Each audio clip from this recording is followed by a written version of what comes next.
I'm Mayor Watt. That's my site. I go over the news from 6 to 7 every day. Welcome to ohmTown here on Twitch. You can go over to ohmTown.com.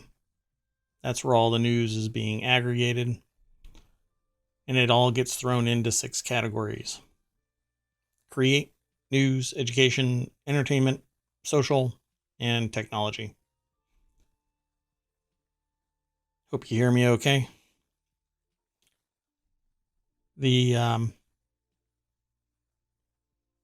not seeing any more dropped frames, but the connection was weird for a minute there. I was actually warned that the encoder was being overwhelmed. I am doing something in the background, but I hope it doesn't impact the stream. I can't tell right now. So at any rate, I'm not even going to edit this out when you hear it on the podcast. So come over to, if you're on the podcast and you're listening to this in the next couple of days, come over to Twitch. Watch me interact with me here in the chat. If you're in my chat, feel free to chat. I'm trying to get everybody to talk. Hey, how you doing? Sorry, and this is going to stay in. Like, if I start interacting with somebody in the chat on Twitch, it all stays in my podcast. So I hope that you're cool with that. I turn this stream into a YouTube post as well, a YouTube channel. So if you go over to youtube.com/ohmTown, this is over there because Twitch only allows me 14 days. And so I've been doing this since the beginning of the year. So I want to keep this record going. And so because I'm not affiliate or partner or anything really, I'm nothing to Twitch. I'm copying it over to YouTube and as a podcast. So there is 85, 86 episodes over on YouTube now. And the podcast is slowly being uploaded. It's a little bit more involved. So with that in mind, all I do is I go over about 20 articles that my aggregator has accessed over the last 24 hours. And just so everybody has a frame of reference here, I've been doing this as a personal project for many years. And then I opened it up to the public at the beginning of the year. And I'm at about 240,000 articles, just the headlines and a small snippet of those headlines because it links back to the source. There are many other news aggregation sites out there, but there's a lot of signal to noise. And so for me, I built ohmTown so that I had these 50 channels, which are very, very close to 50 areas of interest that I have where news would fit. And with that in mind, I go through about 20 of them. And then I encourage you, go over to ohmTown.com and become a citizen of ohmTown. And let's get into this. Sometimes I'm going to deviate. Sometimes I might jump on a soapbox. The idea really is to get people thinking about this stuff and start talking about what might be going on. Not everybody is interested in everything, so I hope that there is a good broad spectrum that I go over because it's all interesting to me to some degree. I just saw this. Auction house owned by Russians tries to distance itself from war. Yeah, well, the social order of things, people are pretty bent out of shape about this invasion in Ukraine. Not to start off with this, but it is always pressing in the news. Lest we forget what's going on, which we can do, and sometimes we come to Twitch to do exactly that, get away from all of that. I don't really hound anybody on it, so let's go into this first article. The first article, and thanks for coming, I appreciate it. This first article is in the Wanted channel. It's basically a show about what somebody would want, right? But I actually intentionally want to start marketing with it with a kind of a Western flair to it. The show will actually be branded to more Western side of things. So each one of these channels that I talk about actually should be a show on Twitch at some point in the coming weeks, months, years. It really depends on how fast I can ramp it up and if I can find hosts and co-hosts. With that all, I mean, I keep getting diverted from what I should be doing, which is showing you all this news, but it's worth going over, I suppose. This is something that I've been going over with various episodes as it's been announced, right? This Mac Studio and its Ultra chip, the M1 Ultra chip, which just blows the pants off of everybody else's equipment right now. More bandwidth, it's a faster machine, it's more capable, and it's amazingly expensive. But it's downright close to a server level chip. Without knowing more about it, you would say that this is a server level chip. The only difference really is there's a certain amount of bandwidth that it can handle within its motherboard, and its motherboard is really small compared to the size of the chip. But iFixit tears down these things, and so do other people. But I'm just going to jump right over to iFixit. Actually, it's an Ars Technica article, but it's built off of the iFixit teardown. So this article was written by Samuel Axon over at Ars Technica, and it has a little highlight of the inside of the Mac Studio. But the Mac, what you're looking at in this one picture, and I won't go through them all, it's not that big of a deal, is that's an M.2 chip that they're pulling a card, and it's part of the memory. And so there is the cooling system, apparently. But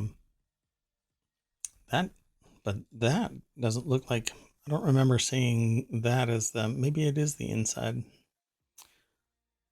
No, that can't be. That's the studio display. But the Mac Studio is a different device. So, yeah, so, they're talking about right here on the very bottom of the picture, it says that it's the Mac Studio's SSD. And so a problem with this is that it's not user serviceable. So you're not going to be able to find the chips, at least not yet. Nobody has found where the source is and see if they can find a new version of it that's a user serviceable. So they don't actually act like a normal SSD, apparently. But you can find out more about it if you go over to arstechnica.com. They go into a little bit more detail. But iFixit does a complete teardown of the Mac Studio. And this thing is very interesting in that it's not water cooled. I would suspect that something like this would benefit from water cooling, so that it doesn't hit a throttling temperature and then slow down, particularly if you're doing something really beefy. But that M1 Ultra uses very little power for all of its compute capabilities. So I'm really interested in getting one of these things, but it starts at $4,000 and goes up to $8,000 plus whatever else you're going to get, because you have to buy a monitor, you have to buy a keyboard, you have to buy a mouse. It is only the device itself for $4,000 to $8,000. And short of a server, I've never spent $4,000 on a computer, let alone $8,000. When it comes to servers, though, sky's the limit. It's not unheard of to spend $250,000 on a enterprise level server or more. I mean, storage and memory and whatnot. Particularly in times like this, where inflation and limited supply are starting to impact pricing. So let's go on to the next article. And again, it's this kind of eclectic mess of articles that I go over. And if you have questions or comments, feel free to throw them in chat. Yeah, it's quite a bit of money. Yep. Both for the end user, like I can't justify $4,000 to $8,000 for a personal PC, knowing that I can do the exact same thing with either multiple systems that have multiple other capabilities while doing their own thing, right? I can set something up to do render. I can do something up to do uh, big data management, editing, whatever. Um, I can set something up to do servers, but for $4,000 to $8,000 on one computer, that thing had better wake me up in the morning, make me coffee, give me a hug, ask me what I'm doing for work today. Um, yeah, it's pretty pricey. So yeah, and a lot of people are, and it doesn't. Apple products have always priced out people almost instantly. I may act and look well. I'll tell you a story that I told somebody who came into chat. Brill, you know who Brilldane is. Um, and I had somebody come into my chat a long time ago, like 10 years ago, when I first streamed. It's actually longer than that, but since I first streamed, so I can't even remember how long ago it was. But somebody came into my chat and said, "What's this old guy doing?" So I've been around, and I remember the times where I had to save up just to get a computer because my parents wouldn't do anything to help me out. They would say, "Go and get a job," and I'm like, "Well, I I can't afford all of this. Maybe you can help me out so that I can do it with studies." And I'm in grade school at this time, not the old guy I am now. Um, and they were like, "No, you're going to have to go and mow lawns." So I ended up mowing lawns, getting side gigs, saving up and saving up. Took me forever, and my first computer was a Timex Sinclair with a membrane keyboard. So go and look that up, and you'll see how old I am. So I understand the plight of pretty much, short of everybody. Yeah, I have sympathy and compassion. So, hopefully technology will get better, computers will get more capable, and, we will keep getting better computers. There's just no competition really for Apple. It's a silo. It's a single vertical solution. They provide everything in a box, whereas the PC market, Linux market is just open, kind of like, oh, my computer, my bandwidth just dropped. So sorry about that.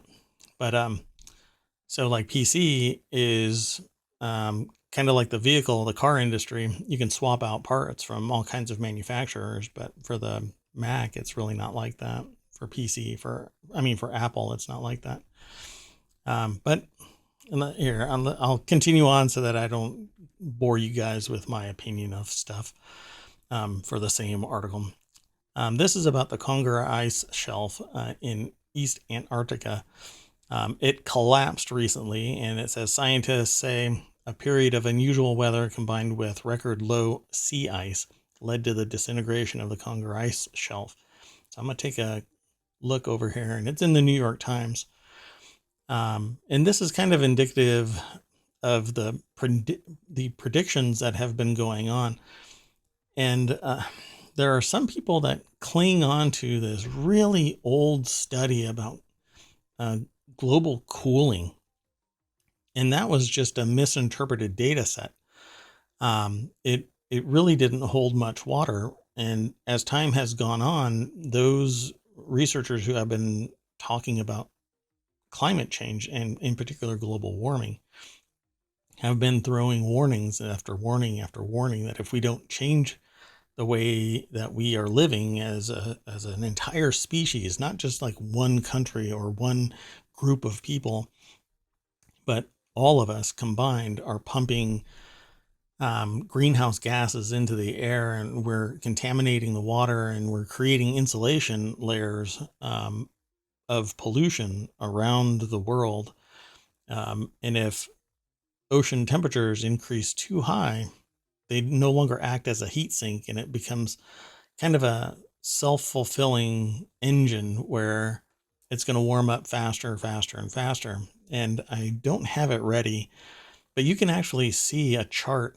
It starts at around like the 12 o'clock on a circle, and it slowly rotates around in a circle. And each month represents a period of temperature, and it increases and increases and increases. And we are right on the verge of what could be an irrevocable change in climate.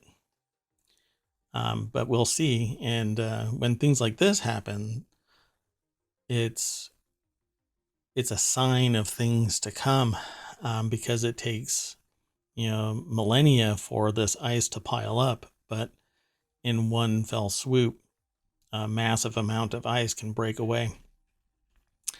So it says, for the first time since satellites began observing Antarctica nearly half a century ago, an ice shelf has collapsed on the eastern part of the continent.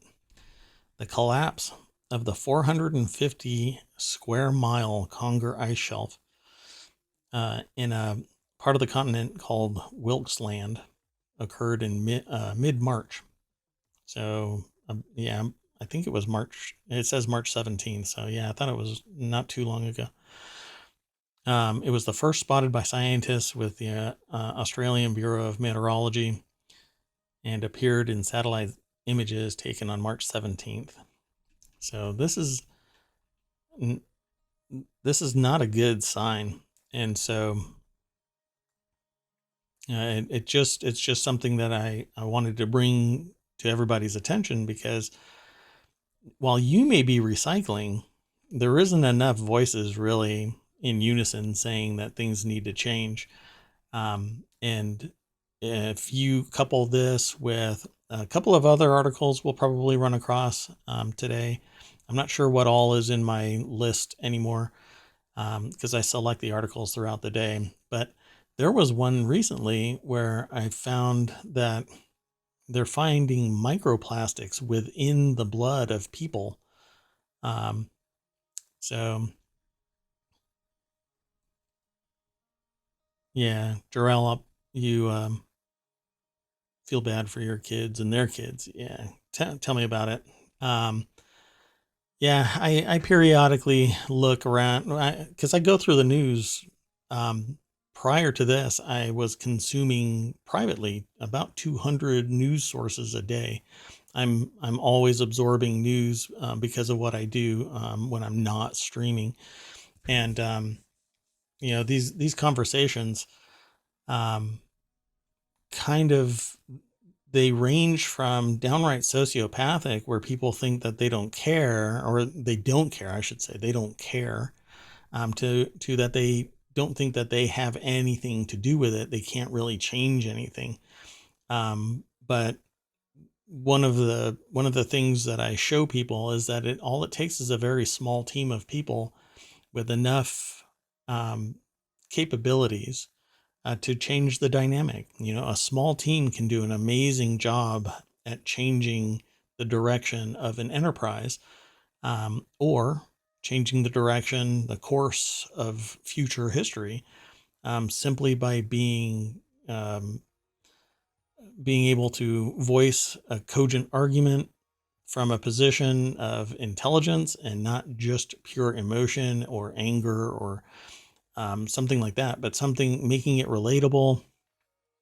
It's pretty amazing what somebody can do.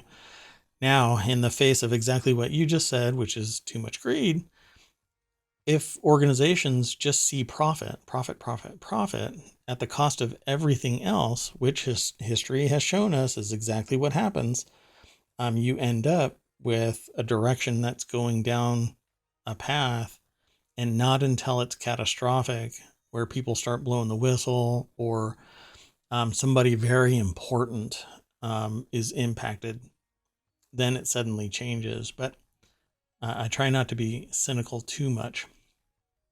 But for this article, this in a first, an ice shelf collapses in East Antarctica.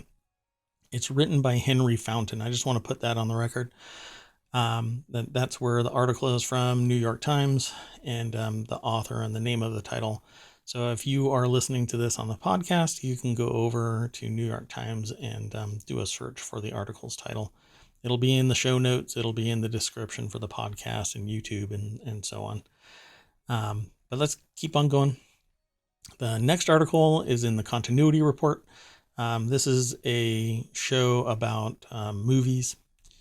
And let's see here. We're about to go back to the office. Let's see.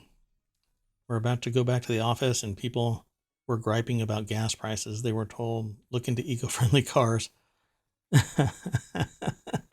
No, I don't want to give up my Hemi. And this is actually something that I have spoken about before in previous episodes. And I don't know exactly what you do or what the people in the office are doing, but not everybody has to have hands-on, which means all you need is the ability to reach the resources. If it's all digital, if it's all paperwork, if it's all whatever it might be, but you're not actually hands-on, you don't even need to travel. There's a whole class of people that call themselves digital nomads, and they do their gigs anywhere they want to. I used to sit on a beach and do my work, even though the office was a half mile away from the beach.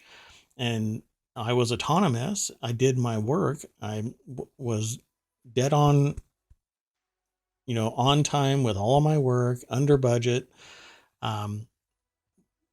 whatever, right? And so when I did consulting, I could do it anywhere I wanted to. I could set up a meeting in a coffee shop or take somebody out to dinner and have a full-on meeting. But nowadays, we have all of this tech, and we can still sit on the beach and do our work. We can sit in a coffee shop and do our work. Until hands have to be on something, why are we traveling anywhere? It's all this old school mentality about you have to have a butt in a seat for it to be considered work. Well, you're impacting my work-life balance. If I have to spend 4 hours, 6 hours in traffic getting to and from, and I'm not getting paid, not only is it costing me money, but it's costing me my life. So that's why you end up with people doing the Great Resignation. And I'll get to that in another article as we keep on going through these articles. This one in particular is just about the Nancy Drew spinoff called Tom Swift that gets a CW premiere. It's going to be released May 31st on the CW. If you've never seen Nancy Drew or heard of Nancy Drew, it's basically from a series of books. It became cartoons, it became TV show, and it still exists. And now there's a spin-off, Tom Swift, which is the guy version, I guess, of Nancy Drew. So let's click this link. And this is a Variety article written by Wilson Chapman. And let's see what else is in this article. The series, which was first announced in 2020, stars Tian Richards as the title character, who was first created in the 1910 book Tom Swift and His Motorcycle. Originally portrayed as a teen inventor, the series reimages Swift as a black gay billionaire who is thrust into conflict with a mysterious global cabal following the sudden disappearance of his father.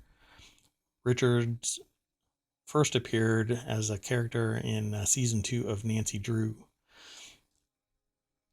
So if you're interested in the show, it'll be on the CW on May 31st, and you can go and check it out. It's kind of like Batman with a different take.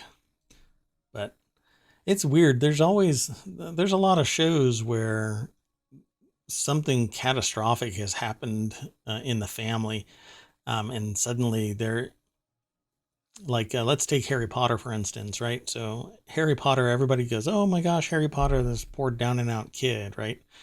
And I had somebody like just lay it all out so matter of fact, and it's kind of callous because it completely distanced the fact that his parents were killed.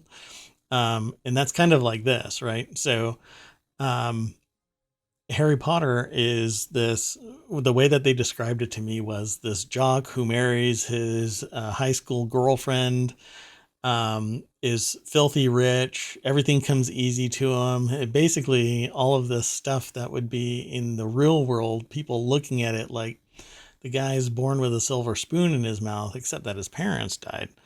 And I always thought that it was really it was really funny to listen to somebody say it so matter of factly. And I just wanted to say, who hurt you? Like, why would you frame it like that, as instead of just accepting it as a story?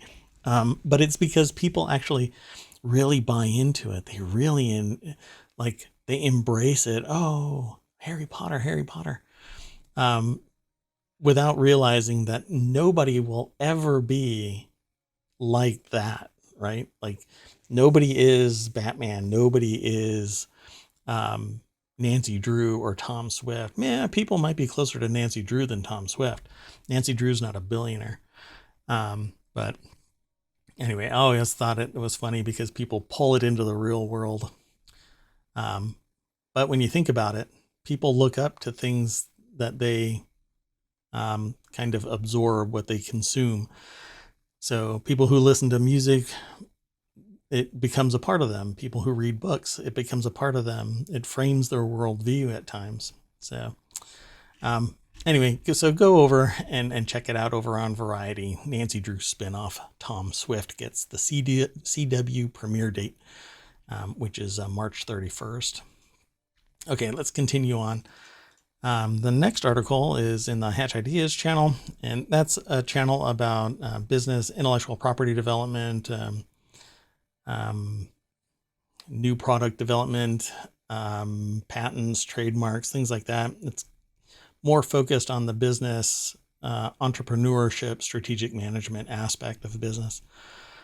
This is an Applebee's and Taco Bell franchise executive wrote in a leaked email that high gas prices would bring in new workers who won't demand high wages.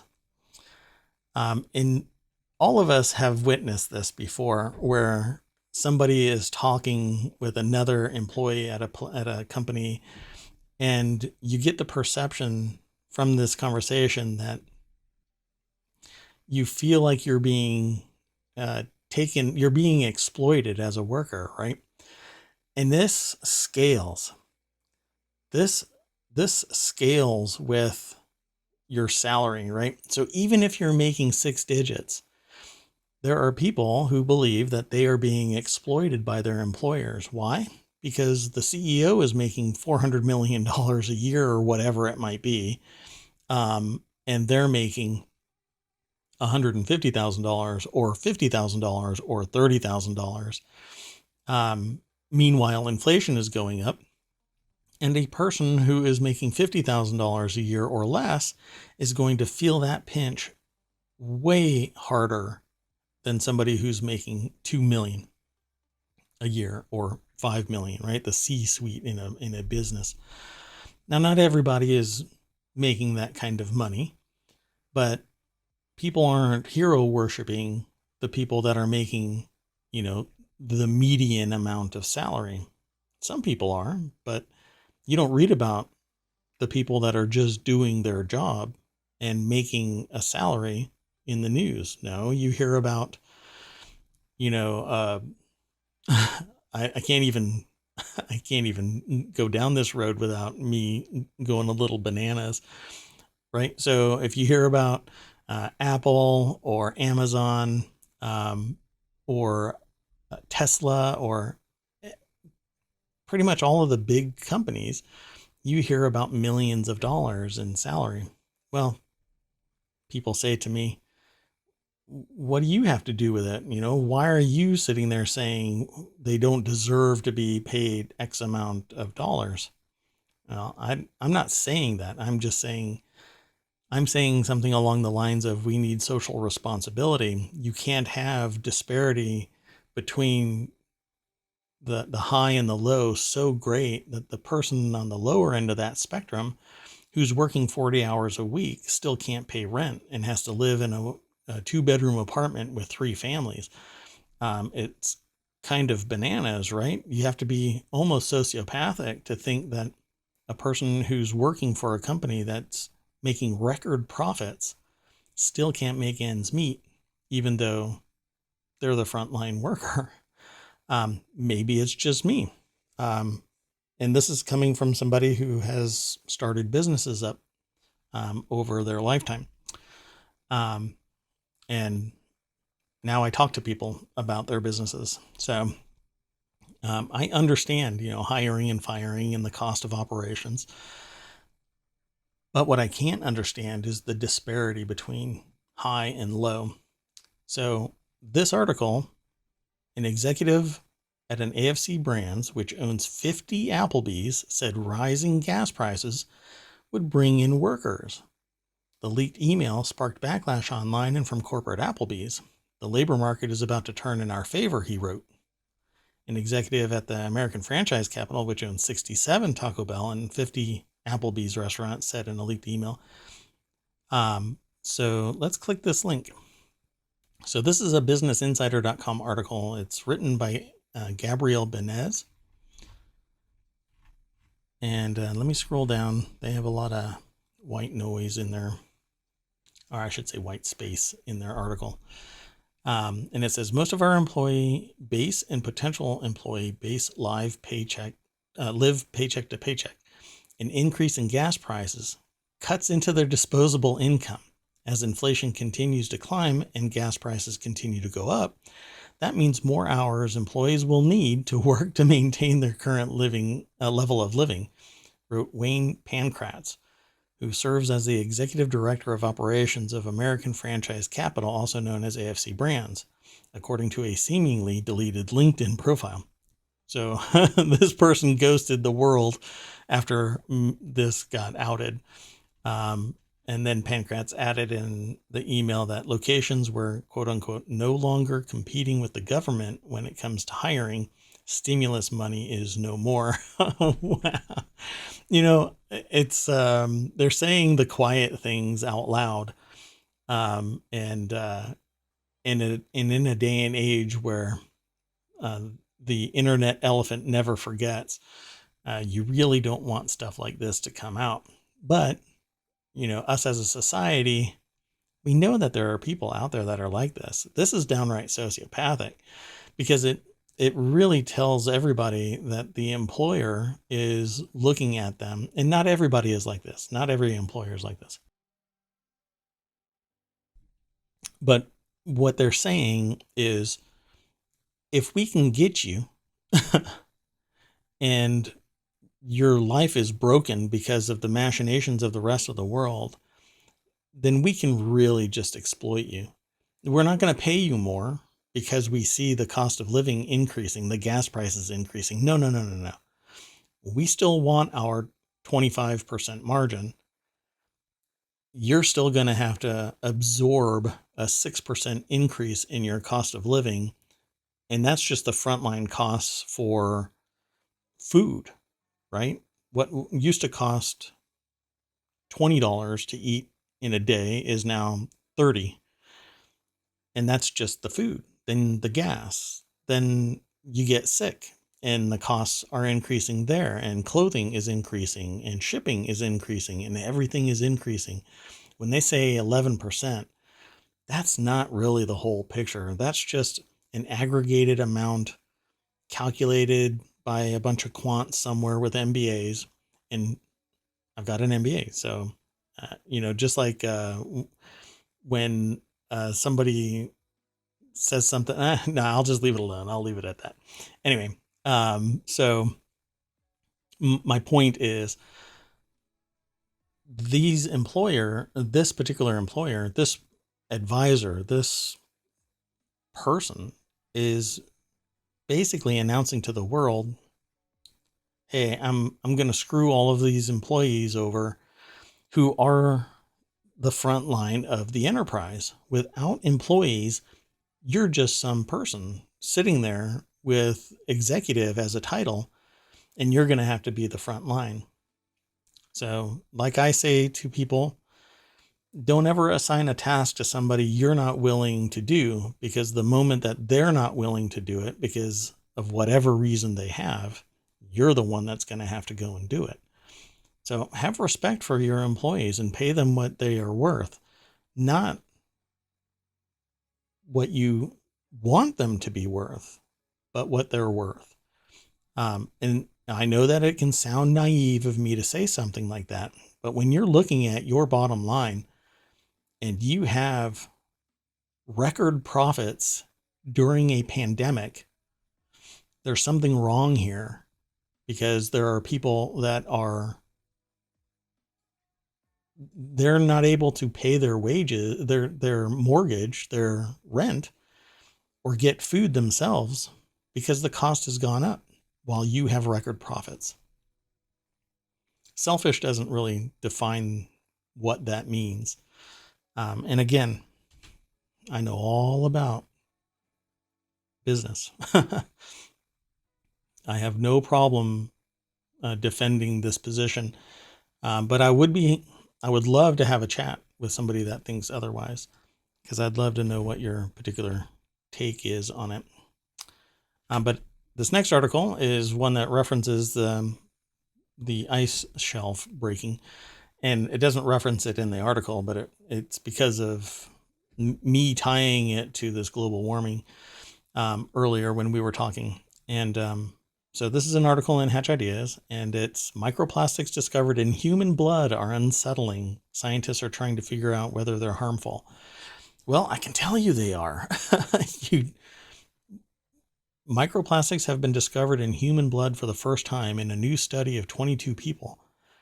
So out of all of these people that could be examined, only these 22 people show a sign. it's unsettling. There's something really odd about this. And what's really interesting about this, hey, Gerald, yeah, it's just super villain levels of greed is what was said in chat. Yeah, yes, I agree. I'm not sure how lagged chat is, so I wish I knew, but maybe you weren't trying to interrupt me while I was talking, but feel free. I mean, I'm literally riffing about these articles because I don't read all of the article beforehand. I know about it simply because of what I do. And so I know a little bit about this and a little bit about that. And in the grand scheme of things, my knowledge is like 10,000 miles wide, but only an inch deep. And it keeps me just enough out of trouble that subject matter experts I respect, and they can come on board and talk to me about it live. I've even said in my previous episodes, I'll put you up there in a window and we can chat about whatever you might be interested in. I'll set up a Zoom and I'll throw your window right up there. That said, this thing is really creepy, right? Microplastics discovered in human blood. Yeah, that's too far behind. That's a bummer. I'll have to look into it. I don't know if it's me or if it's Twitch or what, but I've seen it shorter in other streams, so I don't know what it is. So it says here, microplastics are plastics that are smaller than a fingernail that never fully break down, already seem to be everywhere. And they have found these in the gills of fish. Now they're finding them in humans. So this is a businessinsider.com article written by Morgan McFall Johnson. And I thought it was really interesting that this small sample of people have microplastics in their blood. So they've been found in the Mariana Trench and at the top of Mount Everest, in dust and in food and in drinking water. And I know about this because of this previous article that I had read, in human placentas and baby bottles. So microplastics basically break down. It's little elements of plastic that shed from, and they're microscopic. You don't see them. You don't bite down on, a cheeseburger and you feel a piece of microplastic. It's undetectable until you filter for it or you go looking for it. So it says of 22 healthy adults in a Dutch study published Thursday in the Journal of Environment International, 17 had plastic particles in their blood. And it says that's a small group of people, but the study is the first of its kind. I think this is astonishing because it's a small study. If you were to go out and grab 50 people and ask them their opinion on something like a shade of blue, no two people would even match that opinion of the shade of blue with the same words, unless you hand them only, 5 words. But they grabbed 22 healthy adults and found 17 of them had plastic particles in their blood. Don't get me wrong. Plastic is an amazing thing. I've got plastic all over the place. I'm sure that maybe I can talk to a lab and have them take my blood and tell me if I've got microplastics in it. It would probably fluoresce. I don't know. But I work with 3D printers. I make new products from nothing. So I'm fabricating stuff. What it comes down to is it is pervasive, but it's never been detected in humans until now. And we don't know how long it's really been there. So this is going to lead to further monitoring, and who knows, maybe scrubbing the air more, increasing in filter capabilities. But that's going to raise costs. So that's why a lot of companies go to other countries where there isn't environmental monitoring, or like organizations in the United States like OSHA, where they're tasked really to monitor worker employee health. But environmental disasters take place all the time. This seems like it would be one that is just disastrous. It's in the blood of human beings. And we've already seen it in other things, animals, fish in particular. So make no bones about it. If you drink alcohol, it's actually poison. That's why you get drunk. You smoke cigarettes, your lungs are coated in cigarette smoke, tar in particular. It goes into the alveoli and it contaminates your lungs permanently. You'll never clear it out. There is no remedy for it except a lung transplant. You get microplastics in your blood. How the heck did it even get there? So, more research will probably be done. Not probably, it will be done. But this article goes into it more and more. It's pretty wild. Just going through this article a little bit by little bit and skimming through it like I normally do in each episode. It says other research has discovered plastic in infant and adult poop. That's their quote, poop. Not me censoring. They actually use the clinical term poop. Anyway, so if you want to limit your exposure to microplastics, you got a world of hurt coming, because that's what everything is stored in. Glass is very difficult to get nowadays, to the same degree that you can just go and buy a plastic bottle and fill it up with some water and go for a jog. You can't really jog with a big old glass bottle. You can get aluminum or something else, but microplastics shed. They decompose all the time. But let's go on. The next article is in the Word in Tech. And it says, honey, I decapitated the MacBook. I've never seen this. It says, converting a laptop to a slab top is surprisingly freeing. Pardon me. So this is the Verge.com article by Umar Shakir. And I've actually seen this before, just not the exact same way. But you can detach the screen from a laptop and then put the screen on the keyboard, sort of, keeping it mounted. but it says, they say it's a whole ass computer inside a keyboard, not unlike PCs of yesteryear like the Apple II and Commodore 64. Harkening back to our previous conversation, yeah, time to start a vegetable garden. I actually do. I grow microgreens, just so that I've got a completely, like, I don't have to go to a store to get them. I can just go downstairs and clip them, and it's in a like a little mini greenhouse inside my basement. So, and who knows, if all hell breaks loose on the planet, I can still grow in my basement, and it's protected from the environment. Just need fresh water. And so, sorry to get distracted. That's what happens. So this article is about taking the screen off of a Mac. Is it just? Hold on a second. They just said it's an M1 powered slab top. Is different from those relics. It's got a trackpad, a long-lasting battery, and it has AirPlay. So let me back up. Yeah, it's a MacBook Air. So M1 MacBook Air, and they've taken the screen off and attached it in a different way. So let me scroll down here. Let's see if they actually show it. Dun, dun.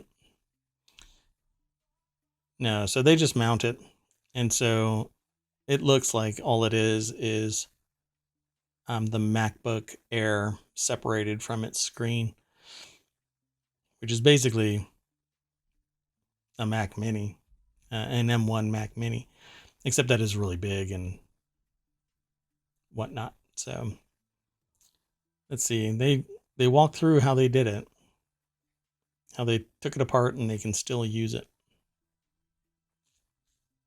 Interesting. So back in the day, this was a really big thing. There was a company that was actually taking in. Sorry, I'm about to scroll up really fast. I apologize in advance. So I'm just going to warn you and give you about 10 seconds to avert thine gaze if it's going to make you throw up or something. So there used to be a company that would take Mac tablet or Mac laptops and put it inside a custom case, and it was a tablet. They would change out the screen, and it was a touch screen, and it was about like $4,000, $5,000 when they were done with it. And I'm sure that kind of stuff will come back, except for the fact that you can buy an M1 iPad and iPad Pro, and it's basically a MacBook Air. Added, it's got a smaller screen, and you can do AirPlay and whatnot. Amazing battery life.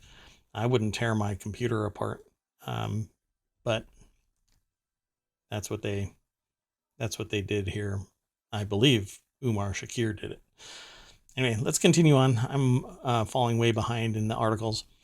The next article is raising interest rates won't fix the real reason behind inflation. That's price gouging and corporate greed. And this is in the Hatch Ideas channel. There's the link. Oh, I didn't put the last link in chat. So let me do that real quick. And so this is pretty consistent with what a lot of people, analysts, are talking about. And the perception of the public is that it's greed that's increasing these rates. In a previous episode, actually in several of them, I have said, I have looked back. I've looked at manufacturers. I've looked at the retail channels. I've gone back to the raw materials producers, and that's the source. So they're raising their rates, but why are they raising their rates? I've no idea. Nobody has said to me why they're raising their rates. They're just saying that they need more money. And so every single layer in this, it starts out innocent enough. Somebody wants to raise their rates. right? They seek greater profits, but they don't say why they need greater profits. They just do.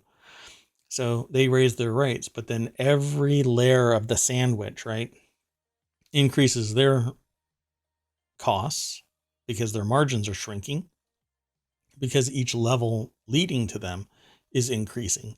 So by the time you get to the end delivery, the last mile, you've got an increase, 25%. So where is the greed? I think that it is in the producers, but something is causing those producers to raise their rates because they need money for something, whatever it might be. I have yet to get that. But let's click this link. It takes us over to Business Insider. Paul Constant is the author. And they're going to probably talk about what I just said. Last week, the Federal Reserve issued a first of projected 7 interest rate hikes. And if you haven't refied your mortgage and you're paying already above 4%, or even 3%, you're about to get blasted with. And I mean, if you've got a 30-year mortgage or a 20-year mortgage, fine. But these interest rates that are coming on board, I think, are going to approach 7, 8, 9, 10. And I think by summer, they're going to be pretty astonishing. I would probably guess somewhere around 7%. But we're heading, and this is what it says here: the spiking prices for gas, groceries, and housing supplies we have seen nothing to do with what we experienced in the 1970s when America suffered from high unemployment and high inflation at the same time. But that's where I think we're headed. Now, I hope that I am wrong. The amount of data that I have at my disposal is obviously fundamentally different than those who are in that industry. But we are suffering from inflation. We're heading towards a recession. We are getting shrinkflation as well. So items are getting smaller and we're paying more. And interest rates are going up for pretty much everything while we are still at low basis points. So, and this, particularly food pricing, has skyrocketed. But we were warned almost a year ago by food industry executives that said the time of cheap food is over. But why would somebody know about that a year ago and announce to the world a year ago? And then suddenly it appears, but they're blaming, a lot of people think that it's the pandemic. I don't think that it's the pandemic, because much of what goes on in the world is automated, particularly at that high level. There's smaller shops, operations that use people, but a lot of it is automated. So I think it's just an excuse for profiteering. But let's keep on going. I got a lot to throw at you. And this next article is in the Hatch Ideas channel with the US dollar's dominance in question. Not sure where that's actually coming from. Here's how China's yuan could become a global reserve currency and why it wouldn't be all bad. So this is an article over at Business Insider, and it says China's yuan could develop into a global reserve currency. But Beijing would have to drastically loosen its grip on the economy. A downgrade in the U.S. dollar's dominance could also provide some upsides, said a China expert at USC. I'm going to click the link here. So this is an article over at businessinsider.com written by Phil Rosen. And if you don't know what a reserve currency is, it's basically, this is the currency, particularly the U.S. dollar, where two disparate countries exchange their currency into the US dollar and make their purchase in the US dollar. And so oil and other state level goods are purchased with the reserve currency. And it really bolsters the integrity. It levels the highs and lows of a currency to be the reserve currency. I don't think China's currency could ever be a reserve currency because it is so manhandled by the Chinese government. Um, there's, I don't think anybody really knows what the books are like in China's economy. Um, but that said, stranger things have happened in the last 10 years, so who knows what the future will hold. Um, But this article goes into more of their discussion about this. And it says the use of Chinese currency will inevitably expand and play a much larger role in the world.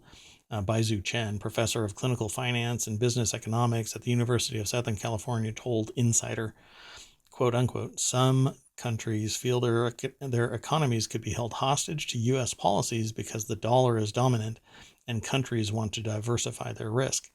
And we're witnessing some of the influence that the United States, which ultimately is the last superpower, short of the combined might of the EU. Russia's been largely neutered by economic policy since the Cold War. Now we're in Cold War 2.0, apparently.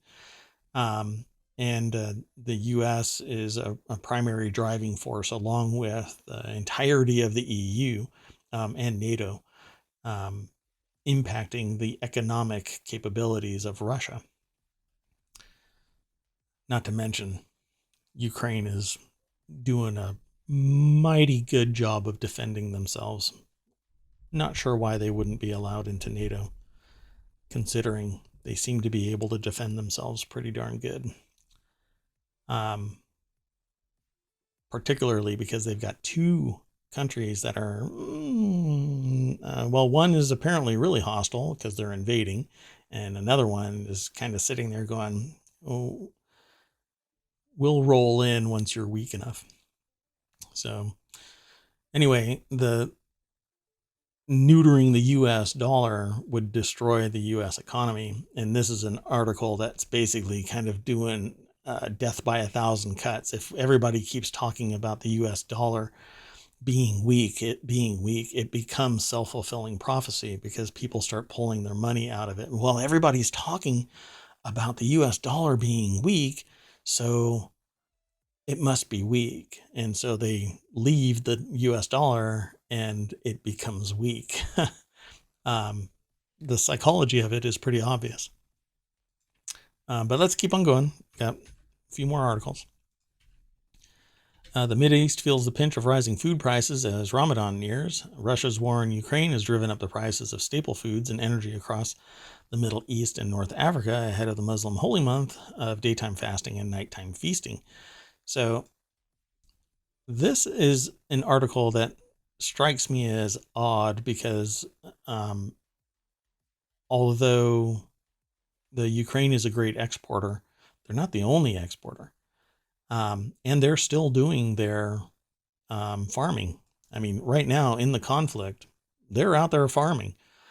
So I'm not sure if this is just another reason why, or another, I guess, excuse to raise costs, or if it's actually part of the problem from the conflict.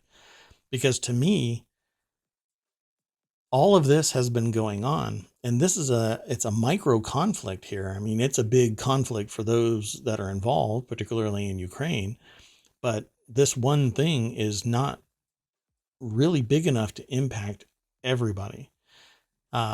So I think, again, it's death by 1,000 cuts. There are people that are raising their costs because they see a conflict and they say, oh, well, conflict means I can raise my costs. You have to raise your prices to your customers. Just so it's clear, the article is by the NewYorkTimes.com, and it's written by Vivian Yee, Yee. So if you're curious about reading more about this, go over to the New York Times and you can read more. I'm going to scroll down a little bit. So it says here, okay, just leave it where it is, said Ms.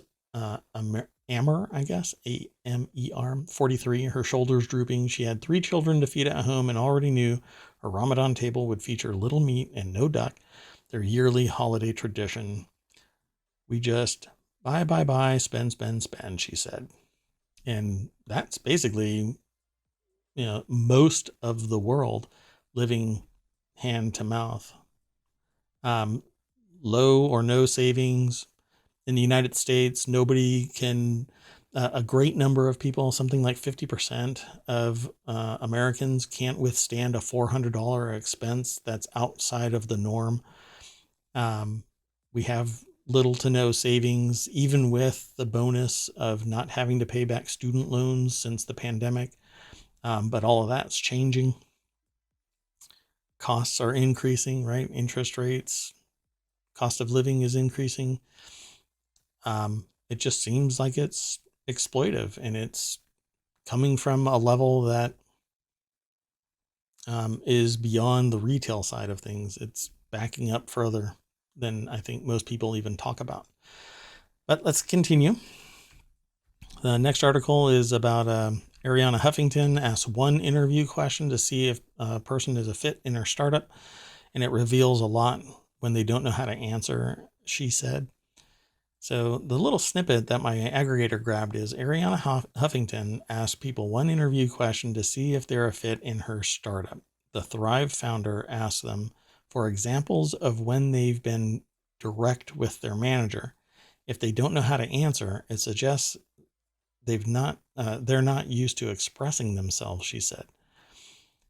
And the next line is, no matter how good they look on paper, it's never easy to tell how well a person will fit within a company's culture and way of working. Well, HuffPo didn't really treat people well when it launched.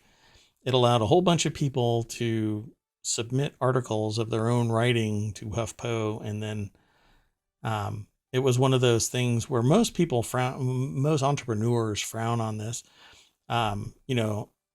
You do some work for me, and if I like it, I'll post your name. And you'll get some notoriety. You'll get some FaceTime with people. And that's kind of what HuffPo did. If you do searches on Google about the history of HuffPo. But this is a new startup. The source for this is businessinsider.com, and it's written by Stephen Jones. And this new enterprise, or I should say her latest startup, is Thrive. And HuffPo rose to prominence after founding the Huffington Post, but since 2016, she's been running behavior change technology firm Thrive. Yeah, that's the startup that she's in now. Let's see here. Millionaire founder of Huffington Post. Ask one question to decide your fate, I guess. We would refer to that as a high stakes exam. And not really a fan of that, but that's okay. Because depending on the person, that kind of trait, challenging leadership, can be good or bad. Let's see. She also said, quote, I love that because we love to hire people who act like owners. I'm not afraid to be direct. Right. Well, if you were to tell me, hey, I want you to be direct when you answer me, and then you ask me that question, well, if she were to ask me, I'd tell her anyway, but, I'm not looking for a gig with her. So now you know, everybody, if you're going to go try and work for Ariana Huffington, speak your mind. I think you should do that anyway, but sometimes you've got a manager or an owner that's a real tool. Anyway, the next article is in the Mobile Channel, a $4 million NICU bill, the price of prematurity. As the number of preterm births rise, families are shouldering unexpected out-of-pocket expenses.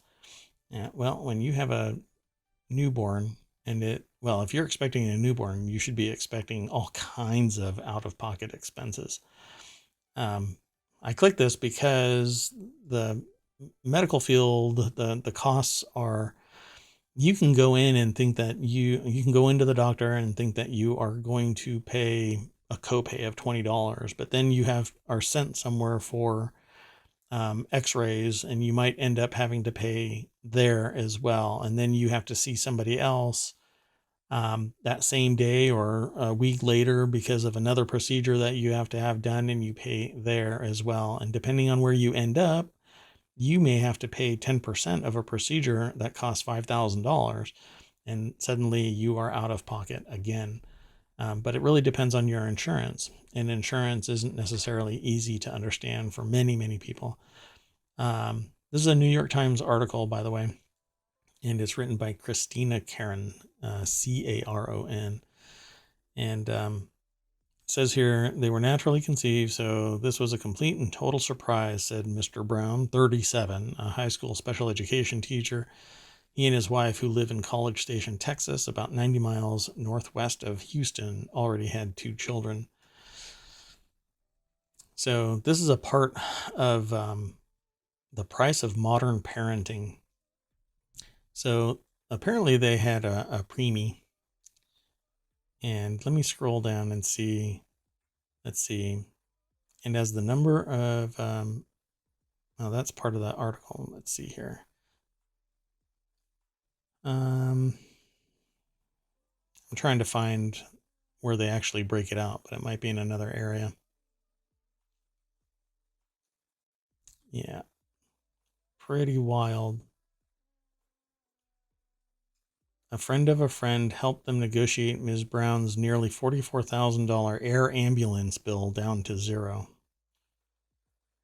Wow. During the 2 months the babies were in the NICU, Mr. Brown drove about 6,000 miles to and from the hospital in Houston. They quickly reached their out-of-pocket maximum for their insurance, which is currently $13,000 for in-network providers in their plan. So let's see. I'm scrolling fast. I'm really sorry. Let's see here. Wow. Let's see. For women with employer-based health insurance, the average amount spent out of pocket for maternity care increased from $4,569 in 2015, or to $4,569 in 2015 from $3,069 in 2008, according to a study. So, pardon me. Sorry for the fast scroll, everybody. So yeah, the costs are going up, and be sure that you review your insurance so you know exactly what you're going to be out or on the hook for. I just urge you to be aware of these things. So I'm going to have to speed up here. Steam Fest kicks off here in June. It's going to be a while though, so we're in March, but it starts in June 13th and goes to June 20th.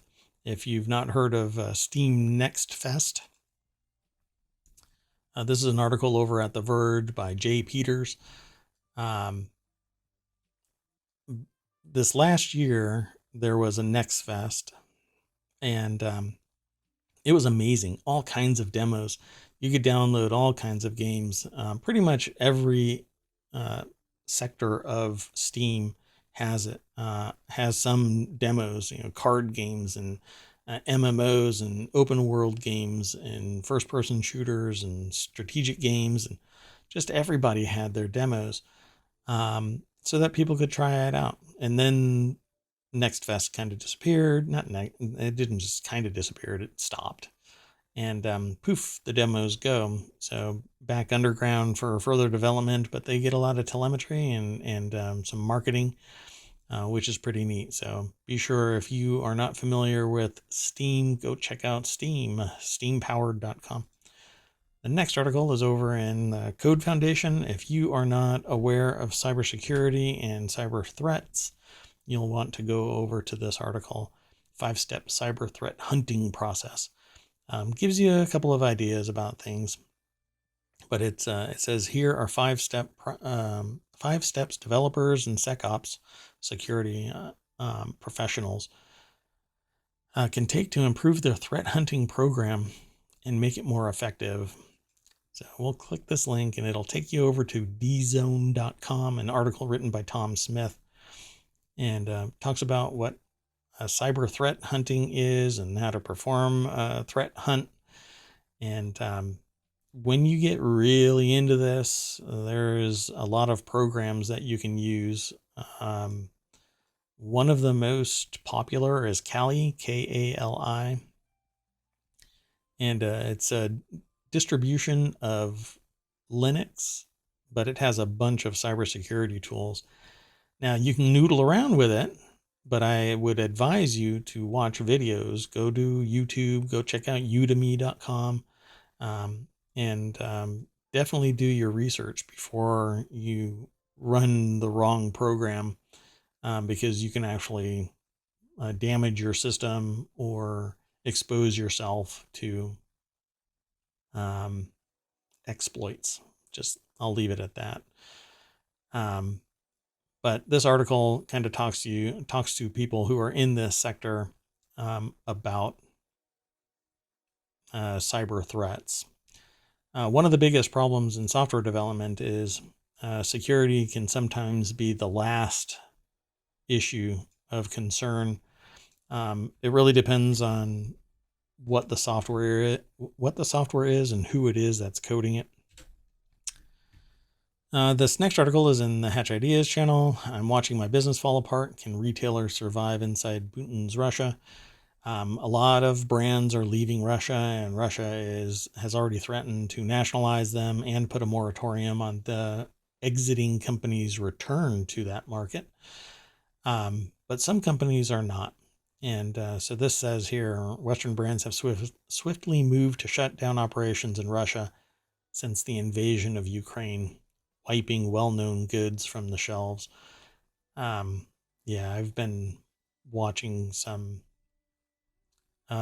companies exit, and whatever is in the store is either being bought or just disappeared.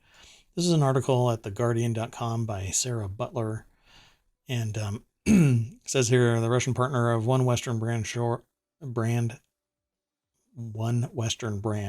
their story. Pardon me. To say I have concerns about the future is a huge understatement. Waking up every day with the knowledge that you are an unwilling part of this nightmare is devastating. I would urge you to go over to the Guardian and read this article. That's kind of why I put that's exactly why I put the links in chat. Pardon me one second. And they're going to tell you their story. And this is something that I've mentioned in previous episodes. I'll just reiterate it. Most people in Russia have nothing to do with this Ukrainian conflict. It's not even a conflict. It's an invasion of Ukraine. But these people didn't vote for it. These people didn't sit there and encourage it. These people don't want it. They want to be able to go to their stores and buy stuff. They want to be able to enjoy whatever music they want to enjoy. They want to be able to say what they want to say and do what they want to do. But just like in the States, leadership does things that the population isn't too hip to. And to some degree, in the States, there's recourse with public outrage.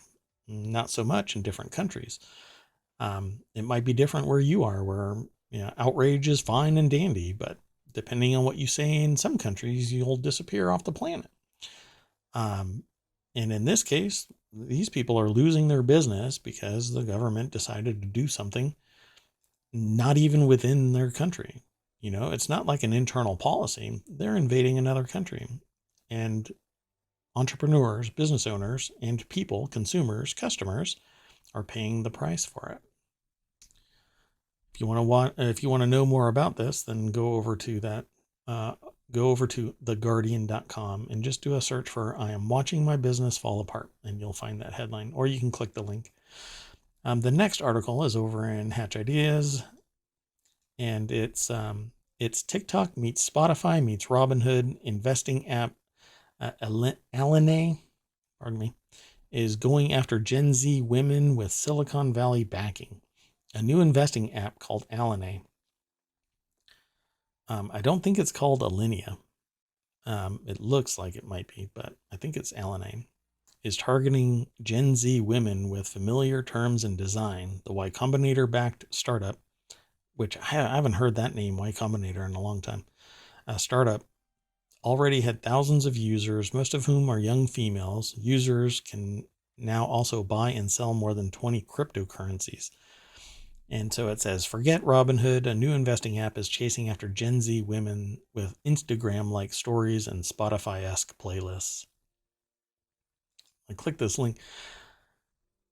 Whenever I see stuff like this, where a company just comes out of the blue and they already have a huge following and whatever, I always think of like marketing stories, right? That make you believe that there's something there.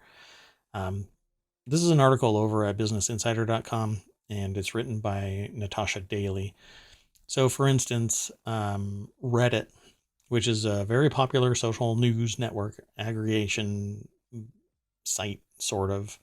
For me, there's just a lot of people posting like their own stuff, not necessarily the news, but there's a lot of interaction there. A lot of news is being funneled into subreddits. Well, they announced really, years later that they had created a program to create fake posts because the site wouldn't have been adopted if not for people discussing things. It's kind of what I go through with ohmTown. There's not a lot of discussion because people are looking at the headlines.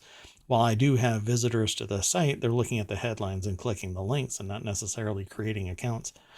And the purpose of it is for news aggregation, right? As well as chat, as well as a vehicle for me to do these shows. And in here is where I encourage people, go chat, go become a citizen of ohmTown. But the podcast exists too, and people can download the podcast and get these headlines and a little bit of, banter. Well, with this and other social sites, I always feel weird about what's really going on there.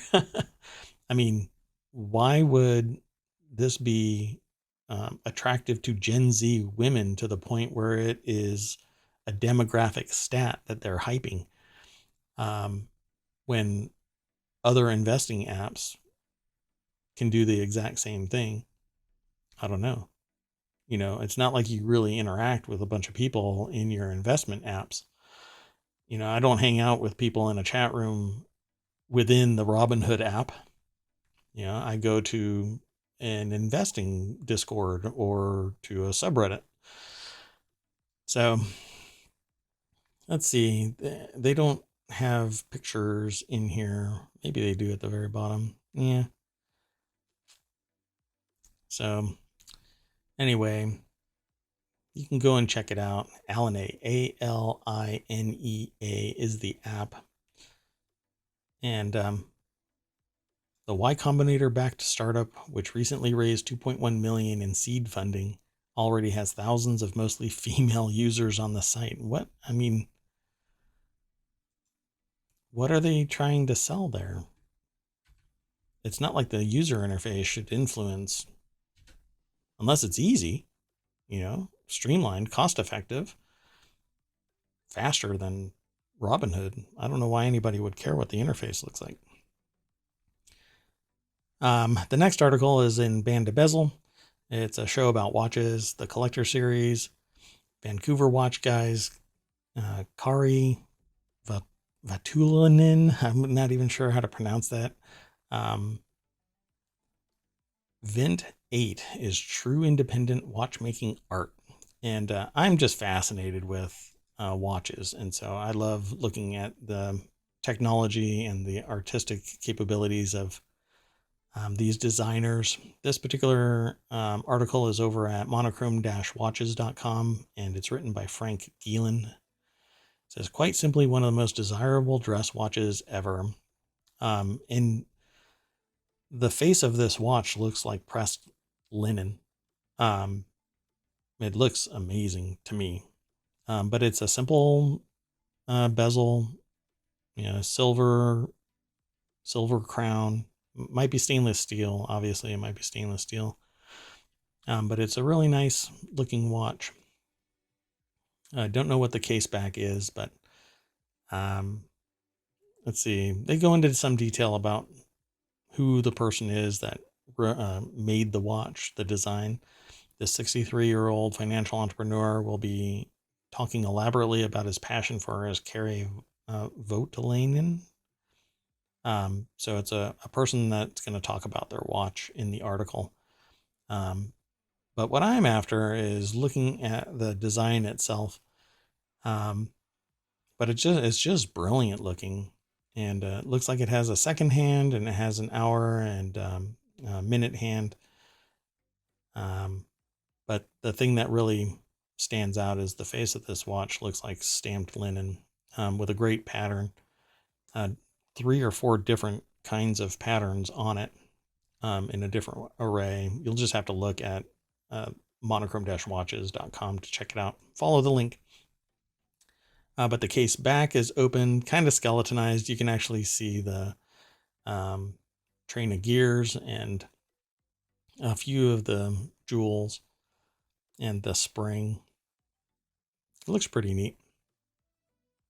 But I think it's actually silver, so let's find out how much this thing costs. I'm going to scroll down here to the bottom because that's where they typically store this, that information. 1 second. Sorry for the fast scroll. They don't even have it. They don't have the price on here. What a bummer. Okay. If you want to see more about that watch, then go over to monochrome-watches.com. This next article is in the Aerith channel. Permadeath RPG ohmTown launches into early access April 27th. I'm always interested in these permadeath kind of games where one wrong mistake means your game is over. The reason why I like these is similar to a first-person shooter. When you play a first-person shooter, you go and you eliminate the enemy, or they eliminate you, and you respawn. But it breeds zero caution. You throw all of that caution and decision and critical thinking to the wind, and you just go in and storm the castle.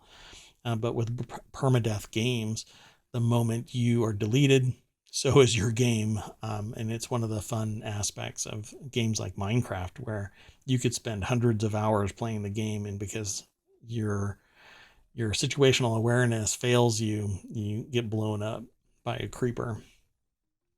So this is ohmTown is an indie permadeath action RPG focusing on the dangerous quest of passing through the mysterious Eventide Hollow and rebuilding it step by step. So like always, I don't click the link for the video. You can go and check that out anytime you want to. I'll take you over to the site. And the site is rpgfan.com. And this article is written by Tom Cox. I dig the graphics on it right out of the gate. It's kind of the new style for games. It's hard to explain what it is, but it's a low polygon count game, but it shows very fluid. It's hard to explain.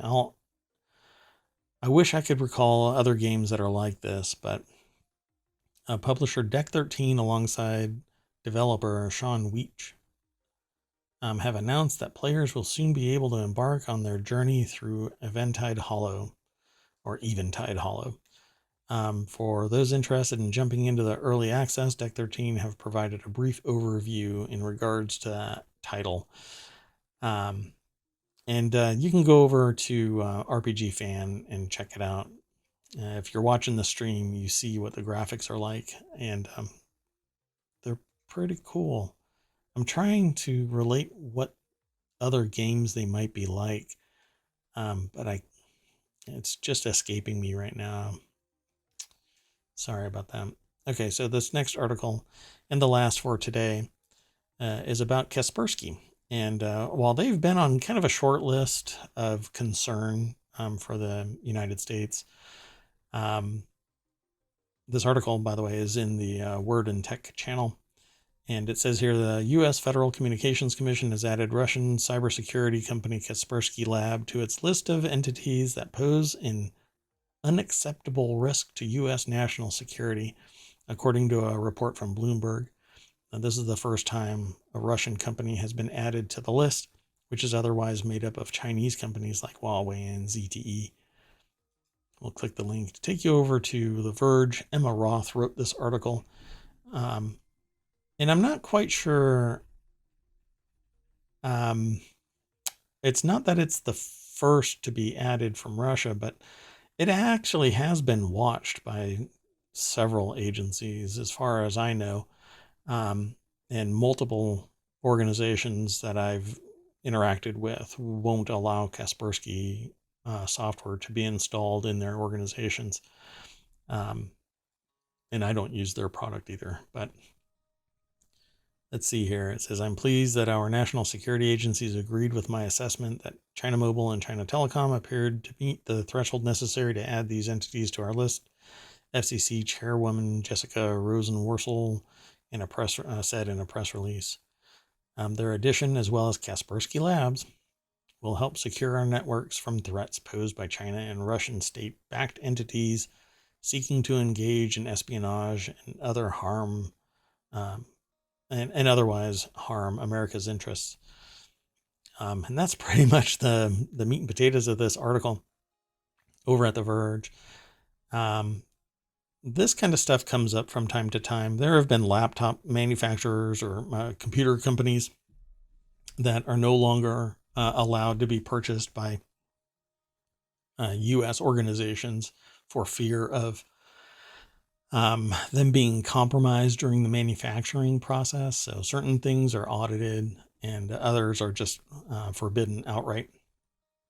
But Kaspersky has been kind of on a short list as far as I know. That said, you gotta know what you are installing on your computer. Unfortunately, if it is something that you install and it's controlled by a foreign country, state-sponsored type of software, I'll put it to you this way. If you don't have either a software firewall on your individual computer so that you know when your computer is reaching out to some other location, or if you don't have one on your home network for the entire house, you have a really good chance of being compromised. And it's a shorter window of when, not if. You will be compromised, and you may never even realize that you're compromised. And so I urge you, depending on if you're on a Mac, get Little Snitch. If you're on a PC, get something like Glasswire. Get something that notifies you when your software is reaching out to some other device. And it's really simple. You just install it and you turn it. Once it's activated, it turns on. It fails on, not off. So if it's on, you will be notified when something reaches out. And for instance, all of my devices always have a firewall of one kind or another. And then my home network has one that isn't interacting with the software-based firewalls. So I know when communication exits my network, either from the device level or from the network level, at all times. And you should be equally paranoid, because it's very expensive to recover from a cybersecurity compromise. You'll never be able, unless you just willfully decide, well, I'm not going to care. You'll never feel safe until you wipe out your computer, reinstall the operating system, start over from scratch, slowly maybe migrate some documents over, but you don't know which one might be compromised, particularly if it's a 0-day exploit, because it can take years for a fix to come. And meanwhile, data has been exfiltrated. And that's usually how you find out something has exited the building. So with that in mind, go and protect yourself from cyber threats. I encourage you all. Happy to discuss it more. But for today's show, we are done. And I will just remind you that you can always go over to ohmTown.com. And when you click the link, it will refresh and give you a whole new set of articles that have been aggregated into those 6 categories across the top. And then within those 6 categories are 50 channels. And thank you very much for coming. I hope you appreciate all of the news that is out there at your disposal, and I appreciate you for coming and hanging out. If you enjoyed it, then come back tomorrow at 6 p.m. I'll be here, rise or shine everybody else, rain or shine everybody else. Yeah, I dig doing this. So thanks for coming.